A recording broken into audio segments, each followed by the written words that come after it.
Estamos de volta com mais uma edição do programa Trabalhadores em Pauta, um programa da Federação dos Trabalhadores em Saúde do Estado do Rio Grande do Sul, FECERS, em colaboração com o Sindsaúde Filiados e CNTS, Confederação Nacional dos Trabalhadores em Saúde. Hoje trataremos do tema mulher, a violência contra a mulher, cada vez mais forte em todo o país e no mundo. Ao nosso lado, a Terezinha Perecinoto, que é presidente do Sindsaúde de Passo Fundo, e também a Margarete Respini, que é a diretora do Sindsaúde Santiago.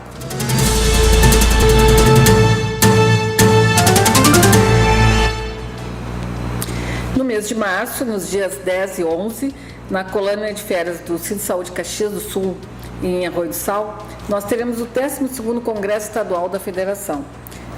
Lá trataremos de 4 temas principais: conjuntura, violência contra a mulher, desafios da nova gestão e eleição da nova diretoria. 60% ou em torno disso de mulheres que relatam as violências sofridas se referem ao parceiro ou alguém da família a violência que vem sofrendo ao longo de sua vida. Este é um tema bastante preocupante, né, Terezinha? Tu que vem tratando esse tema há bastante tempo. Como é que tu enxerga essa situação envolvendo também a questão das trabalhadoras em saúde? Eu considero essa questão bastante preocupante e muito séria.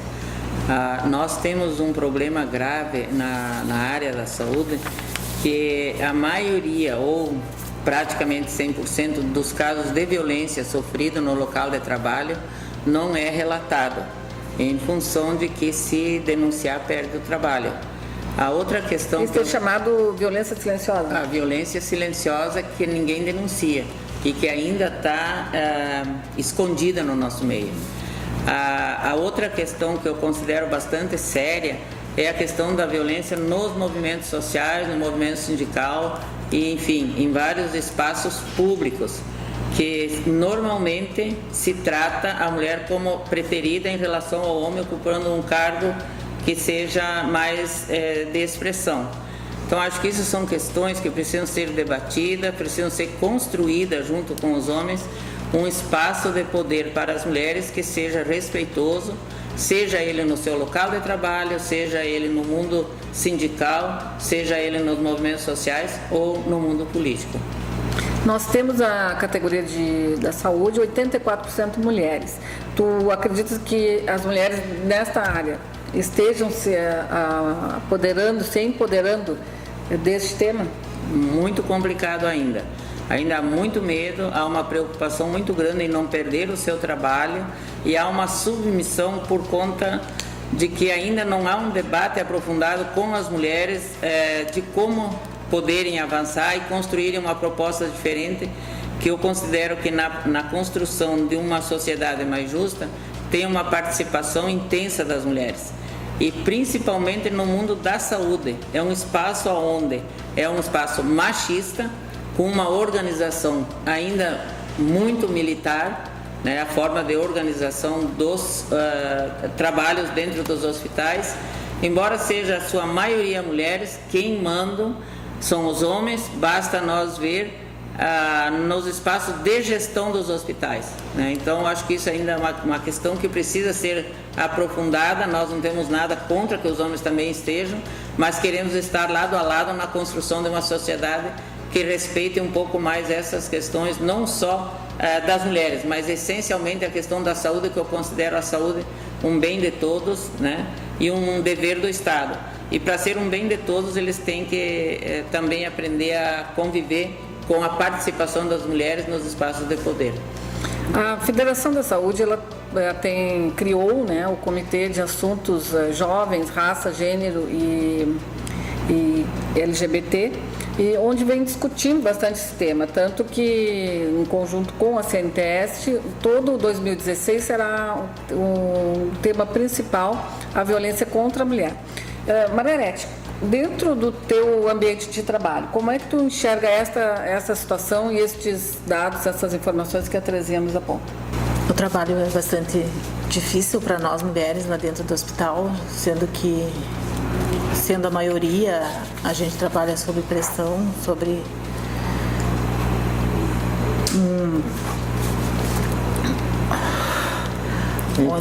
num clima bastante difícil de trabalho, porque a gente atende bastante paciente com poucas... Ai, meu Deus. pouca estrutura. Pouca estrutura. Quantos pacientes vocês atendem? Você, no caso, tu fica sozinha, né? Eu que atendo a parte de nutrição da Copa, em torno de 80 a 100 pacientes durante a noite, faço plantão de 12 horas. 12 por 36. 12 por 36. São 80 pacientes. 80 pacientes, em torno de 34, 36 funcionários servindo janta. E com uma pressão das chefias para cumprir horário. Para cumprir horário E não deixar os pacientes perecendo também. Quando tu está trabalhando, por exemplo, tu é sozinha, tu trabalha com esse volume imenso de pessoas que tu tem que atender diariamente, né, no teu turno. E os homens do hospital, eles te auxiliam, não auxiliam? Como é que funciona essa relação interna? Como a minoria é homens, a maioria é mulheres, mas sempre eles têm vantagem porque eles comandam, eles têm direitos a mais, a mulher nunca tem, normalmente nunca tem razão, né? Mas as mulheres, elas se protegem ou também há entre as mulheres uma espécie de disputa, até em função da pressão que todas vivem? Maior assédio moral é dos chefes desse setor, no caso da empresa, mas dos colegas, assim, normalmente há uma solidariedade. Há uma solidariedade, sim. Isso é importante também. Não tem muito, mas em forma do sindicato eles têm um pouco de preconceito, porque o medo, porque os chefes, funcionário que é do sindicato, eles não querem que tenha muito contato com os outros, porque que temem que haja uma maior mobilização, com a União. Olha o duplo sofrimento que está submetido a uma dirigente sindical mulher, né? Ela tem que trabalhar sozinha, ela não pode falar com os colegas, né? Porque os colegas se afastam por questões de que senão eles sofrem repressão, né? Então há um assédio moral velado que ninguém denuncia, né? Grave, na minha opinião, né? Gravíssimo isso. Este é um tema, inclusive, que... Isso é a violência silenciosa, né? Exatamente, a violência silenciosa, que vai ser um dos temas que nós vamos tratar ao longo do ano, justamente para poder auxiliar, né, nesse processo de sofrimento mesmo, como tu diz, né? Eu acho que foi bem utilizada a palavra, né? Tu terias mais alguma questão para colocar? Eu acho que não.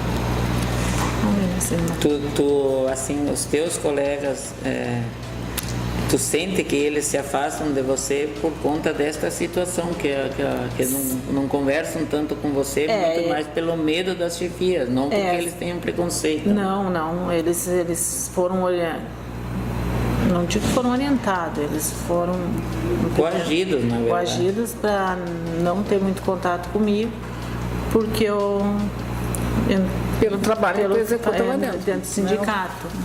E porque fora disso a gente tem amizade, tem, né? No momento que eu entrei no sindicato eles se afastaram, até porque foram orientados que eu tinha estabilidade e eles não. Mas eu acho isso uma coisa,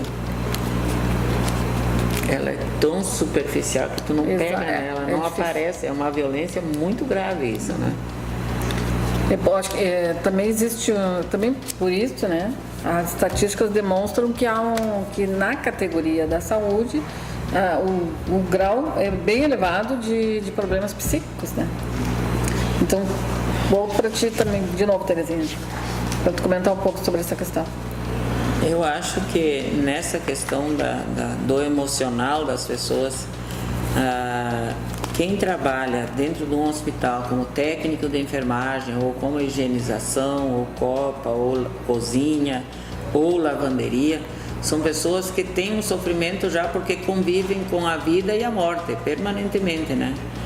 E além disso, elas têm as chefias que, se elas não cumprirem determinado horário, determinadas tarefas, elas são advertidas, são chamadas a atenção e tal.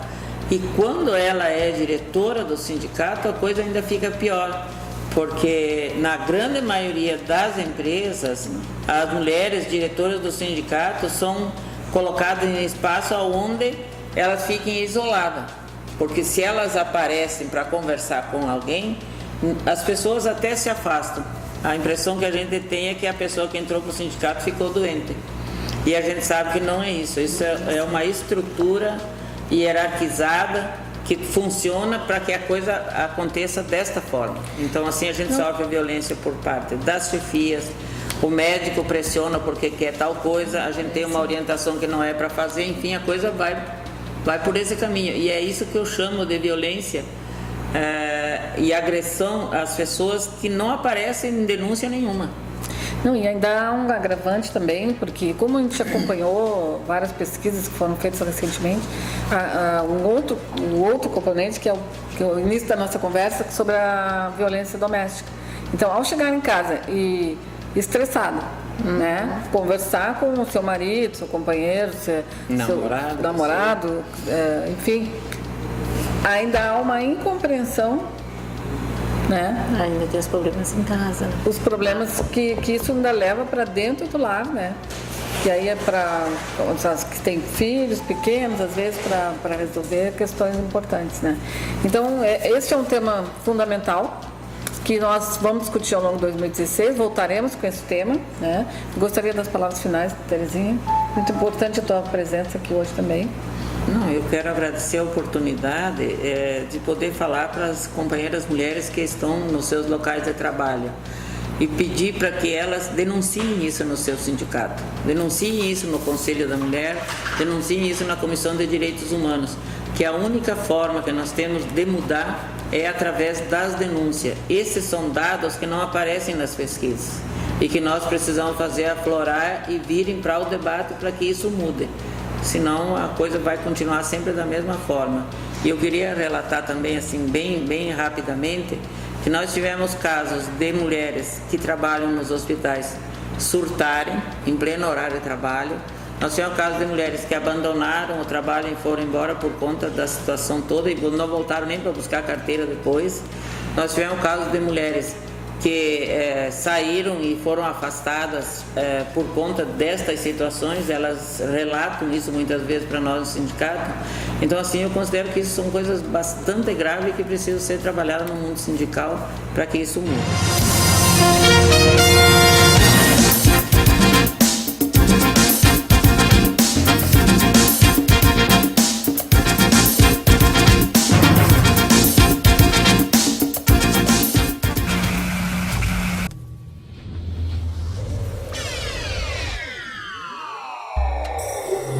Yeah.